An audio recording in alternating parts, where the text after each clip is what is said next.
Okay, today I met with four of our county commissioners to present to them some information I put together in a little paper here. And the commissioner that inspired me to do the research that went into this paper was Commissioner Cruz. I didn't meet with her because I kind of think she already made up her mind on this. So time is valuable to me too.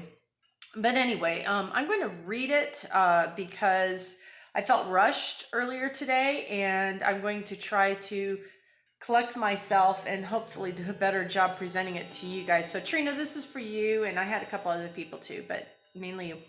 So it's my health department COVID response. I'm going to probably put these up. This is what page 1. And it's 14 July 2020 by Debbie Potter. Executive summary. The Sedgwick County Health Department officials have been granted broad sweeping power to interfere in the everyday lives of the residents of Sedgwick County in general. Therefore, the Sedgwick County Commissioners and various city councils carry an extremely important burden to govern and monitor this department closely for both abuses of these powers and for failure to act when needed. The most effective way to do this is by demanding independent standards by which any action is taken, and by listening closely to constituents and taking seriously their concerns. So my big concern here is with the health department. I think that the commissioners are being spoon-fed what the health department wants them to hear and not being told what the health department doesn't care to share or care to even learn. So my background, staying on here. So in an effort to discern fact from fear, I have for a number of weeks been tracking the death rates associated with COVID at the national, state, and local levels. It has been steadily trending downward since about April, both nationally and in Kansas, which is the scope of this. Upon watching the 1 July 2020 special meeting of the commission, I was taken by a question that Commissioner Cruz asked regarding requiring masks. So I believe this question, although directed toward the wrong issue in my estimation, was very astute in its nature, okay? What is the threshold? That was her question, and I caught it with a screenshot. What is the threshold? Of course, everything is mirror image and backwards for you guys. What is the threshold? And I'm going to apply it to mine. What's the threshold for knowing we're even in an epidemic at all? It was just profound to me. When I heard her say that, I thought, there is no way some health official woke up and said, hey, I think today's an epidemic. They have standards. They have to have measurements. They have to have something that is independent of opinion. And I wanted to find that. So I did. It was actually quite easy to find. So in my investigation, this caused me to search for different information. I searched thresholds for recognizing an epidemic, and immediately I found relevant information on the CDC website. The CDC website approaches COVID by referencing it together with influenza and pneumonia to determine the epidemic threshold. So what they did is they used to have numbers that were just influenza and pneumonia together. And for different part of the years, they had different thresholds. Right now it's about 5.9. I think this week it's 5.8. It's staying in this area for a little while of deaths. And when the influenza and pneumonia deaths exceed this, then they say, hey, we've exceeded the threshold. This is epidemic level. So they just put COVID in there. So now we have the same threshold with 3 input. And it's not even just influenza, COVID, and pneumonia. It's influenza-like symptoms or pneumonia-like symptoms. So anything that presents itself as an upper respiratory influenza kind of disease goes in this category, and it gets checked off, and this is what it's counted as towards how many people died of this, okay? It's like ILI and ILC, like ILI is influenza-like illness, and CLI is COVID-like illness. And then they have PLI, which is pneumonia-like illness.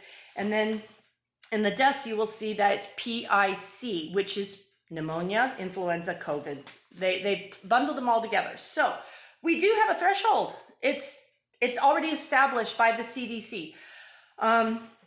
So the CDC provides the underlying week-by-week documentation for actual deaths, expected deaths, and the resulting death threshold.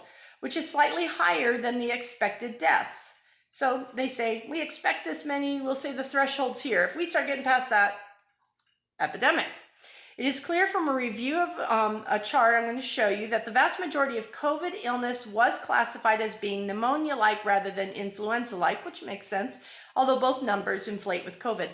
Okay, so the charts still only have pneumonia and influenza. Here's the chart, and what I did is I highlighted 2019, and you can see the numbers are around 5.5%, and the threshold's about 5.7, 5.8%. So it's below the threshold. No epidemic in 2019. Notice on 2020, we have almost the exact same numbers for the last 2 weeks. 5 and just under 5. And then the threshold is again 5.8, 5.7. We're actually under what we were last year at this time for package illnesses. So for the last 2 weeks on a national level, we have crossed down underneath the threshold, and you can see we're above the threshold. We had 7% of deaths the week before. So we're under the threshold for 2 weeks though, on a national average. I looked at Kansas, and I have to go all the way back to May 11th in Kansas to get to where, it goes down right here. So it may not even be epidemic here either, but for sure we're out of the epidemic past there. So in Kansas, May 11th, we've been below the threshold for 2 months now. And they're worried about, oh my goodness, I heard the meeting this morning as I was waiting for my appointments. Oh, if we put masks and mandate them right now, we still have to wait 2 weeks to see if people are not going to have more cases, and teachers and schools and funding. Oh yeah, lots of talk about giving the schools way more money. They need more money because we have COVID. So it's ridiculous. The whole thing is ridiculous. And what happened was at some point they said, oops, the deaths are going down. We're below the threshold. So let's start talking about cases. And they talk about cases because those are going up, and I'll explain to you why. So here is a weekly update that comes out from the CDC. This is again national, the National COVID View. They use psychological words like when they talk about increases, continue to increase. But then when it's a decrease, it's decreased slightly. It's like they're sad to let go of their epidemic. Mortality attributed to COVID-19 decreased. It didn't say it decreased by 3%. It just decreased. Currently, it says we're at the epidemic threshold. So what they're saying is that we're below the threshold, but we're right there. Now in Kansas, we're not, but I'll get to that in a minute. So mortality, this is where the money's at, okay? The percentage of deaths attributed to pneumonia, influenza, or COVID-19, pick, okay, is right there, decreased from 6.9% during week 26 to 5.5% during week 27, representing the 11th week of a declining percentage of deaths due to PIC. The percentage is currently below the epidemic threshold, okay? This is on the CDC website. I'll get something that really annoys me on that. Okay, and this was the first thing I found when I did a Google search. And you guys remember me posting this on Facebook. This is where I saw the first time epidemic threshold. It's a thing. Okay, so put those aside. So according to these numbers, on a national level, deaths have declined to below epidemic levels for the last 2 weeks. Why is this not shared with the public? Why is our health department apparently unaware of the existence of an epidemic threshold at all? For this, I happened to be in a meeting with my contractor yesterday on a house I was in, and I got my phone call from the health department. And I told them that I was pretty busy. I couldn't talk right then, but what I really needed them to do was to research this threshold, epidemic threshold. I said, I don't believe we're in an epidemic. And she told me, oh no, she goes, we're absolutely in an epidemic. What I have is letters where I wrote the the commissioners, and I must have left that on the printer. I emailed the commissioners basically this information.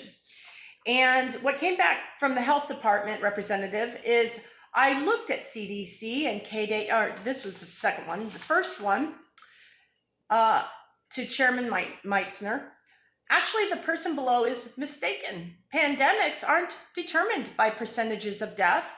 If it wasn't worldwide to be a pandemic and just based on Sedgwick County cases, it would still be defined as an epidemic. Epidemic is when the disease rate surpasses the threshold current in the community. COVID-19 is new, so we didn't have a threshold or level of disease in our community. Flu is considered a pandemic every year as it always surpasses the low level of our community. Dr. Mintz, if there is anything you would like to add or clarify. It blows my mind because when I looked on this chart, I cut and pasted this for you guys to just 2019, 2020 information. These numbers I showed you, they go back to like 2014 or 2012. So the CDC has established this death rates as the proper way to define an epidemic threshold. This is from the CDC, and she's totally unaware. So when she called, I said, hey, I don't have time. I said, if you could just Google search CDC, and I didn't get it out. She said she wasn't willing to argue with me, and we hung up. It was just done. It was no more discussion. So she did email me later. I got that evening. But in the meantime, I pulled up my Google search, which I was trying to tell her to do, CDC threshold, put 5.9 in there. It'll pull up some things. And you can see that there's a few things. It comes up pneumonia and influenza mortality, CDC, weekly U.S. influenza surveillance report, CDC, how CDC classifies flu severity, okay? That is where you can find the threshold. So that was there. And she wrote me, I think she felt bad for telling me she wasn't willing to argue with me and hanging up. She says, hi, Debbie. I looked at CDC and KDHE websites trying to find what you were referencing related to the 5% deaths, which I had never said the word pandemic in my email, which is just a geographically large ranged epidemic anyway. So trying to play these pandemic epidemic words didn't work for me. 5% deaths being the thresholds to understand where you were coming from. I didn't spend a lot of time, but wasn't able to find references to that. I'd be glad to read this section if you would like to direct it to me. Okay? I ignored her. It was 6 p.m. when I got that. I was writing this paper after that. So that being said, in my paper, I said, why is our health department apparently unaware of the existence of an epidemic threshold at all? This is inexcusable. It is also concerning that as these mortality rates decreased, recent attention has been directed away from these hard numbers and this historical reference point for evaluating epidemic response and toward the elusive and easily manipulated number of cases. So going back to our weekly report that I had here, and this actually, there's another one out. I had gotten the one that was dated week 27 one, which I'm going to keep using this one because I want to show you on the page I didn't get to. Hang on, I will get there. Yes, right here. It's week 26. Sorry, I had the other one mixed in. Week 26, those numbers right there, okay? What you can see is this first number is 1,873,571 is for June 21 through June 27. These are the numbers of specimens tested.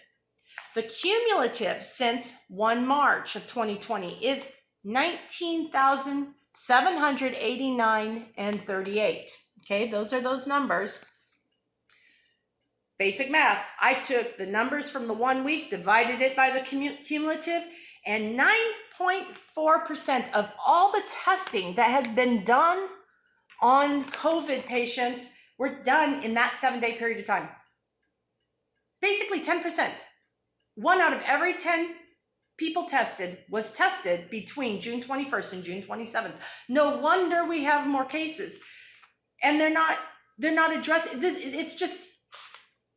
It's insane. It's actually, it feels criminal to me to be a part of the health department misdirecting our government agencies, and that our commissioners aren't calling them out on this. It's ridiculous. Some of the insight I got today was that they're having a hard time themselves getting numbers from the health department. So any of y'all nurses out there, doctors, hospital staff, whatever, every once in a while, drop a line to your county commissioner or your city council member and just let them know exactly how many COVID patients are in your hospital, because they don't even get good numbers on this from their health department.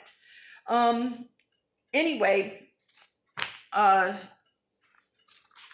to my paper. So,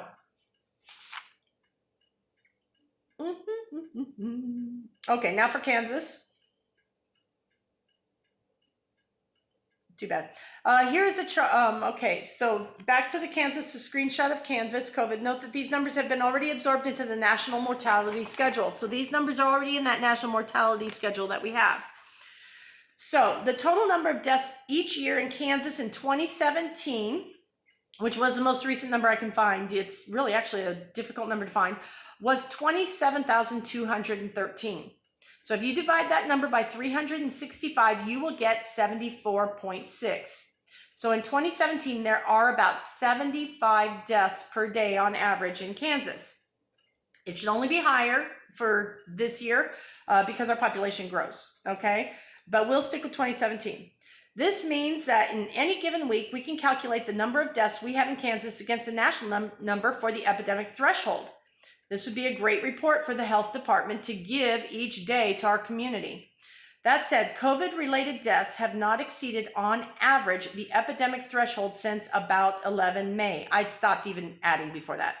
Any pneumonia and influenza deaths would have to be, and I say any pneumonia and influenza deaths unrelated to COVID, because these are only COVID numbers. So we'd still have to add any non-COVID pneumonia to be a full pick, right? But you'd have to add those in to get the average, right? But for this week, just with COVID, on 13 July, we had 1 death, 12 July, 2, 11 July, 0, 10 July, 2, 9 July, 0, 8 July, 2, and 7 July, 5. So the total number of COVID-related deaths in the last week was 12. We divide this by 7, and the Kansas average of COVID-related deaths per day is 1.7, okay? So you take 1.7 and divide it by 75 to see what percent is that 1.7 of the overall deaths each day in Kansas, and it counts for 2.3% of all deaths being COVID related. 2.3%. We could double it for the pneumonia and influenza that aren't even COVID, and we'd be well below the threshold, way below the threshold. Okay, so this does not even bring into the discussion the CDC website provision that the vast majority of COVID-related deaths were people over 65 with underlying health issues that would contribute to death. So if you die of a heart attack, but you have COVID, it's COVID, okay? So, and that's fine. We can live with that because we're still way below. With an epidemic threshold between 5 and 6%, I would suggest that according to the CDC, Kansas has not been in an epidemic for some time now. Yet, hysteria is only growing. Why is this? So here are my recommendations. I recommend that it is the responsibility of the commissioners to question why the health department officials have not provided all this information to both the commission and to the public. And I know they haven't because of those emails. I can prove it, that they're inexcusably irresponsible.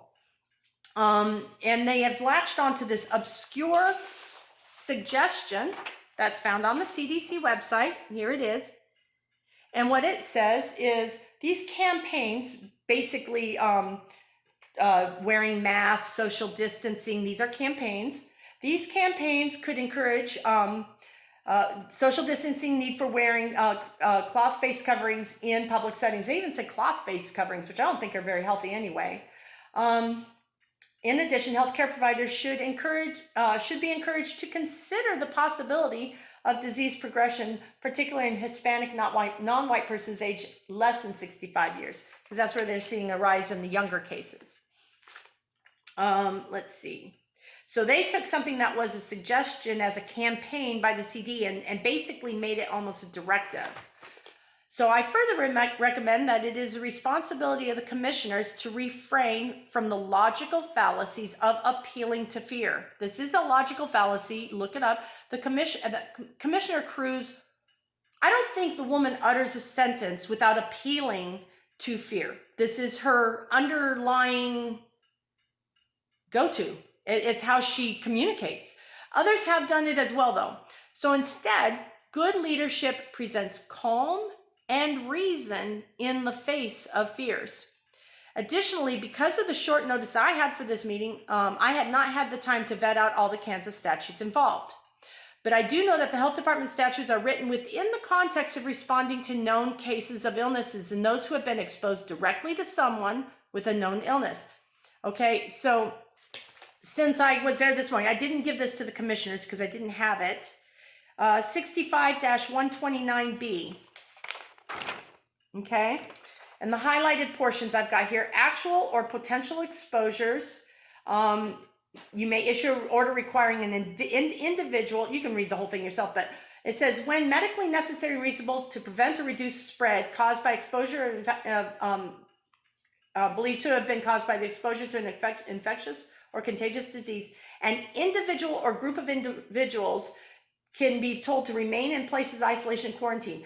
So they actually, the underlying concept of these statutes is that there's known illness. There's known exposure to illness. I'm going to tell this person, I'm going to tell these group of people that they have to quarantine, not wear masks, quarantine, because they are a threat, right? It makes sense. But they actually have to have cause. You can't just say, hey, person who hasn't shown any symptoms, who hasn't been around anybody ill, hasn't been found to be ill, you still must conform to our orders. That in the context of the statutes, there are a lot of statutes, and I know that that's a sloppy interpretation. I understand that, but it's all I have time for, and apparently nobody else is going to bother reading them all. Now, I've done that before with GIS, read all the statutes. It took me a couple days. They have more. Then terms, Kansas statute. Well, okay, Kansas statute 65-116H, okay? Preservation of individual rights. Nothing in this act shall be construed or operate to empower or authorize the Secretary of Health and Environment or the Secretary's designee or a local health officer to restrict in any manner the individual's right to select the mode of treatment of his or her choice. Again, the context is we're supposed to actually be sick or presenting symptoms, okay? Not, I have to medically wear a mask for no reason because you directed me to a medical response to something that doesn't even exist. It flies in the face of common sense. So I said, I believe that the commission has recklessly added to what I would assert is nothing short of hysteria at this point. I and 3 other members of my family have been screamed at in public for not wearing a mask. 2 were threatened. The question Commissioner Dennis had for me, it kind of threw me because his question to me was, why weren't you wearing a mask? Did you just not want to?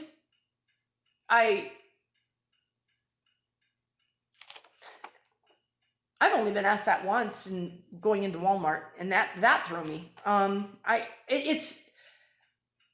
Why are you wearing your hair up today? Because people get to choose. I don't know. Additionally, people should not be forced to choose between their health and their job. This commission has not spoken out to protect the health of those in the workforce who are being forced to wear masks as it is. What employer has a right to force a health decision on their employees? I would ask the commission to reevaluate their position as leaders in this community and to dispel unreasonable fears while responsibly keeping the community apprised of useful information. That was what I gave them today. So if any of you want, and really, frankly, I can make this available to anybody. It's all CDC. Oh, my last thing. I didn't get to share this with them this morning either. This is Kansas leading causes of death. Again, 2017 is like the latest information they have for all these totals. But you can see on the top one, there's heart disease, cancer, and then chronic lower respiratory disease.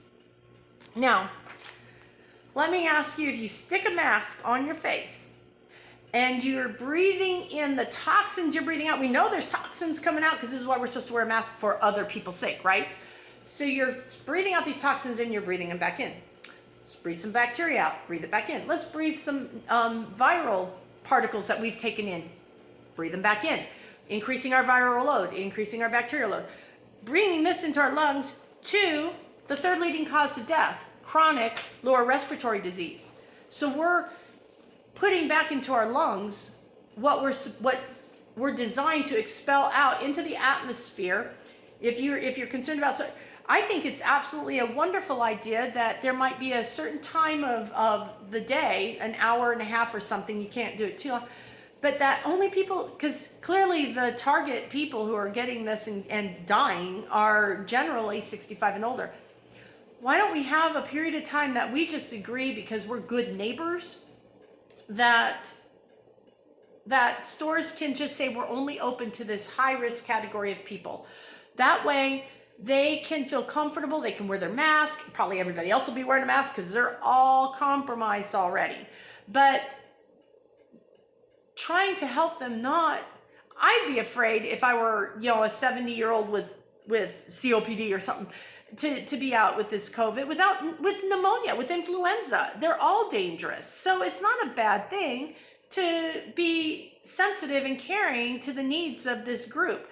What's not sensitive and what's not caring is when everybody has to react as if they're 70 years old with a lung condition, because the vast majority are not. We shouldn't have teenage kids and drive-through restaurants with masks over their face because it's the thing to do.